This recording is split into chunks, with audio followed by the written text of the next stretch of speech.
gangs and endless scandals. What a great sight to see everyone here today. Thank you. I'm going to hand you over to Jada now.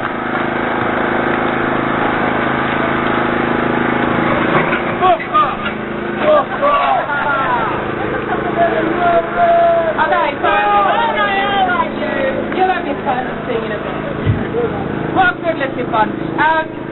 Right, so I'm going to start by handing you over to our first speaker. You've probably seen some footage of this lady.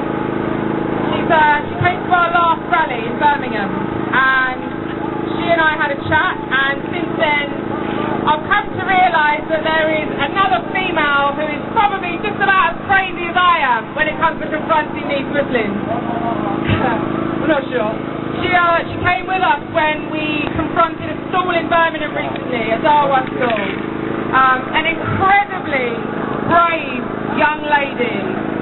She's a Polish reporter and activist, and I want you all to give her a very warm welcome, please. Please welcome up to the stage, Weronika Kania.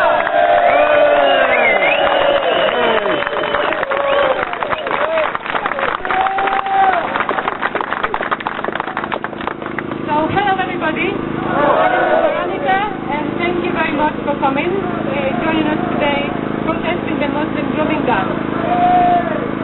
Give me a wave. So, Rochdale has become a very famous place. Unfortunately, not famous for the right reasons. Along with Rotherham, Rochdale has become the focus of the media attention back in 2012, when the grooming gang scandal came to light. At the first glance, it's about Pakistani men grooming English white girls and dragging them down into a spiral of prostitution and drug taking in just those small British towns.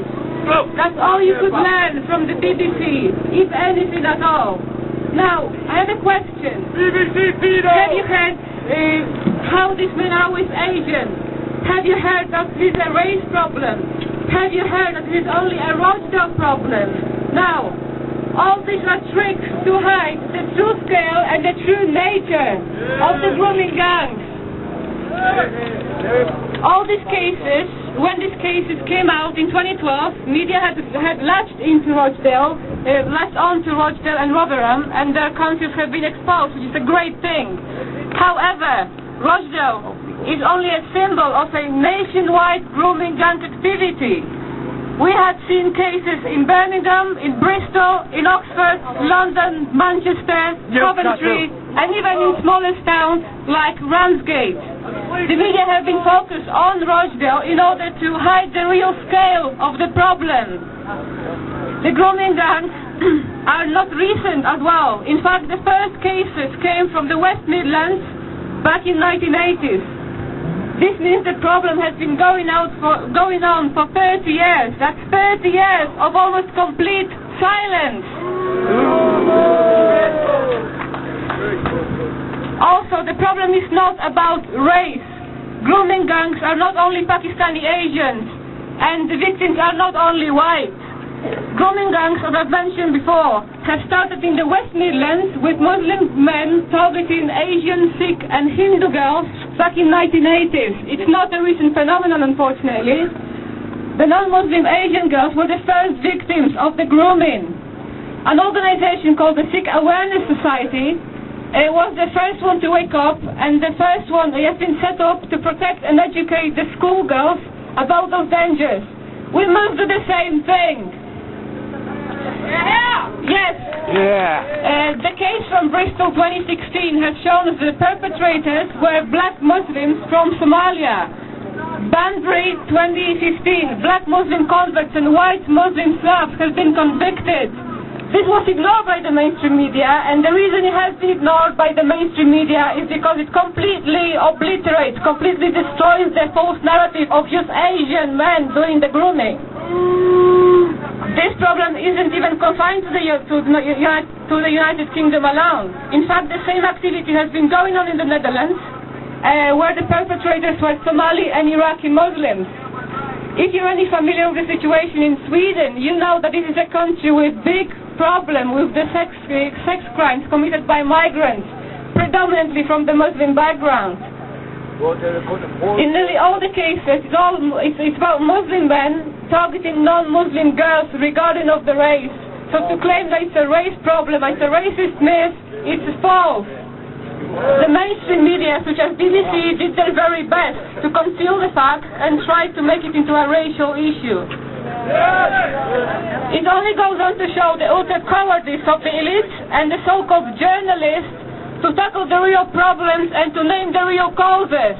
Down with the BBC! Down with Sky! It took ages for the mainstream media to accept that 90% of the perpetrators are of Muslim religion, even if Muslims are only 5% of the general population. That's a massive disproportion. Now, given these numbers, we need to check whether the Islamic religion of these pimps and those rapists have anything to do with what's going on. And unfortunately, the answer is a resounding yes.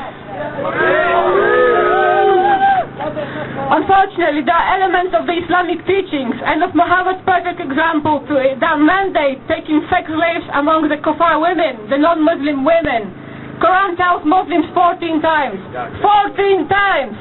That it's acceptable to take the kuffar woman and turn her into a sex slave. That's because Muhammad has engaged in this kind of behaviors and he has allowed his companions to do it. Also, Islam contains supremacist ideas that Muslims are better than everybody else and the kuffar are the worst of creatures. That's all in the Quran. The Muslims are the best of nations, allegedly, to rule over mankind, and the kuffar must live in a state of subordination.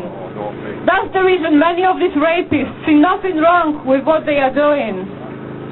Also, we have politicians such as Ann Cryer, who went around asking imams to denounce grooming because she thought it is un-Islamic. But when the push comes to shove, when the mosques were actually asked to denounce it, only a few has done this.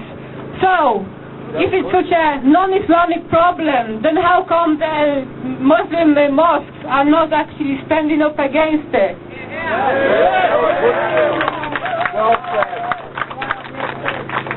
So, in closing, we need to be clever, we need to be brave, and we need to speak up. It's too late to keep silent. Do not let the mainstream media and Antifa to bully you into with accusation of racism. Don't let them bully you into silence. All they can do is to keep repeating this old trick, and the reason they keep repeating this old trick is that because that's all they've got. In fact, United Against Fascism and the Muslim Council of Britain were cynical enough to claim that the Muslim gangs are just a racist myth. They had issued a leaflet back in 2010 saying that the grooming gangs are a racist myth. Let that sink in. Also, I suggest that these people can actually go to those girls and go to those families and say to them that all that they have been going through is only a racist myth and see how it goes. Now, the people that are standing just over there, that's leftist Antifa and the Muslim future overlord,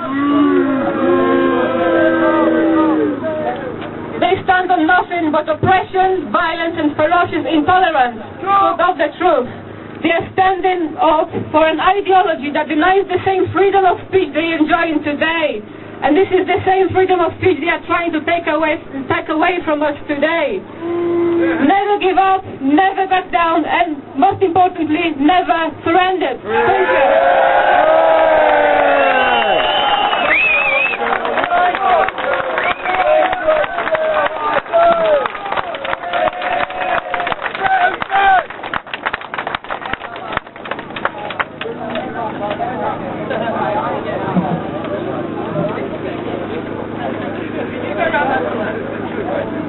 What a get-up, eh? Get over there. Can I just say how inspiring it is to see such a beautiful young lady stand up here and say, we need to be brave, no surrender. Veronika is a siren.